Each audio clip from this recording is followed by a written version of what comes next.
I just got back from Shadow the Hedgehog. I mean Sonic 3. Forgive me, it's late, I still have kernels in my teeth, and I'm ready to go to bed. But this is something I wanted to get off fresh. It was really awesome.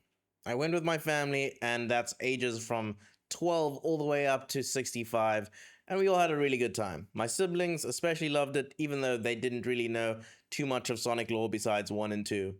As a gamer, absolutely blown away. I played Shadow on PS2, whatever it's called, and that was one of my favorite games from my childhood. That awesome rock song, which name I'm forgetting, blows me away every time.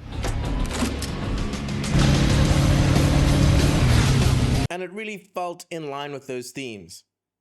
Shadow had a gun, he had a motorcycle, and he was edgy as hell, with Keanu Reeves taking up the mantle. Absolutely awesome performance, and maybe I do have some rose-tinted glasses here, but the nostalgia killed me. It was so good. I was Deku in the seat, enjoying so many awesome moments, and taking it right into that. The animation was, I mean, we've come to expect a lot ever since Sonic miraculously changed from the abomination he was before, but the animations in 1, 2, always been solid, even in the Knuckles, mini-series, not movie quality thing.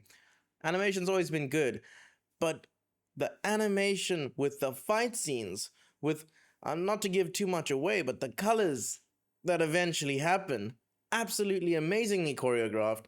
I had chills through every fight that Sonic and Knuckles... absolutely amazing to see Sonic and Shadow fight. The choreography, the animation, especially the sound effects. Like, there wasn't anything technically missing from this. It was just awesome. If you're a longtime Shadow fan like myself, you're gonna have a good time. I think they did justice to everything, to Maria, to his past, to his anger. I felt so good. I really can't stop saying how amazing and how much justice it was given. I really want to give props to whoever wrote that and made that happen. Keanu Reeves' Shadow was so strong. You could really feel it. It's like he was hunched up and growling at the mic the whole time while Keanu was recording this. Absolutely amazing. So much emotion. It really does carry the character far. The growls, the voice, the tone, it all translates really well and doesn't really feel forced, even though Shadow is quintessentially a very edgy character.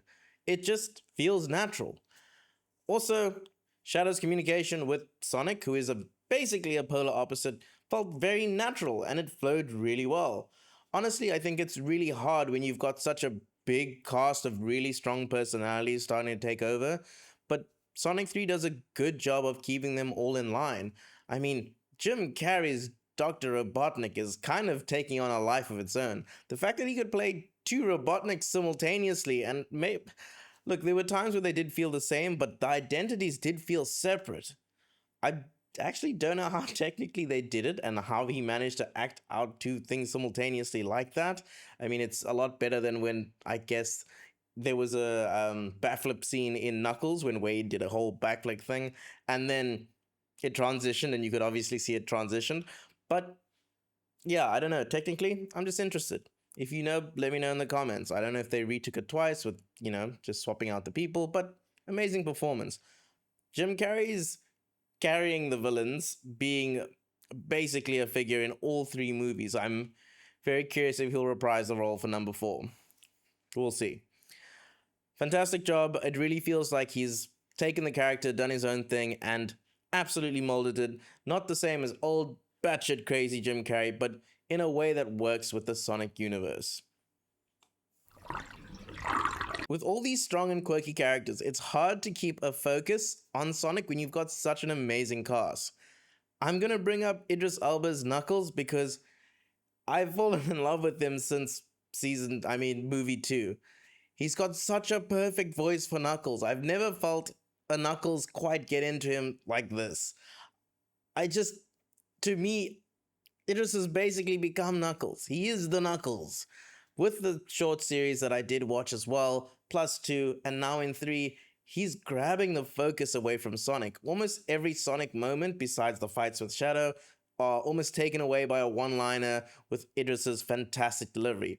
One of my highlights, one of my favorite characters, Knuckles keeps on performing and keeps on doing so amazingly well. I just imagine Idris having like such a fun time being this warrior, barbarian, say what's on your mind. Absolutely fantastic. Knuckles, there was a lot going on, but one of the highlights from the movie for me. Even the minor or background characters like Rachel, her husband, Tom and Maddie, they get time and they have their place in the movie. I think what it does well is, while having such a big cast, managing to put them in their places in a way that doesn't feel overbearing. Even Wade got some camera time. A little bit sad after I guess he had a whole season and I got a little bit attached to him in Knuckles, but it was really cool to have that. Kind of makes sense in that. I don't want to spoil it too much, but his tie-in from the series makes sense in a way. Also, please don't be an idiot like me. There's 2 post-credit scenes. I should have seen that coming, especially with how a little bit open-ended the ending was a bit, hinting towards the news, or the possible new, I don't know if anything's confirmed, but the possible new Sonic movie and the characters that might reprise those roles.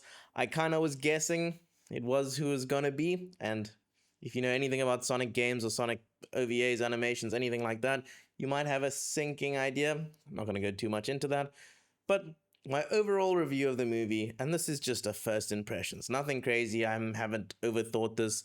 Eventually, when it comes out on streaming, I'll give it another watch and give a proper review, but a really good watch for the whole family. From the youngest to oldest, everyone had a great time. You didn't have to really follow movie 1 and 2 if you didn't want to. Obviously, your experience would be so much better if you did, and I'd highly recommend that. You don't have to watch the miniseries unless you want some more Knuckles time, but it won't contribute to the story. You can just go in blind. You can pick up the story because Sonic movie stories are a little bit loose. They obviously follow on from each other, but there's not a massive necessity. You still go in, understand what's going in pretty quickly, and then have a fantastic time. Props to animation, props to shadows. The characters really do bring this alive. Keanu, Idris, Adam, all of those voice actors, they really put their all into this. And it's crazy that one of the best video adaptations this year, with Fallout, with Arcane, Sonic still holds its ground. It's still amazingly strong. They've created an amazing franchise with this new reinvention of it. And that's it. Please go watch it. It's really good. I'll check you next time. Cheers.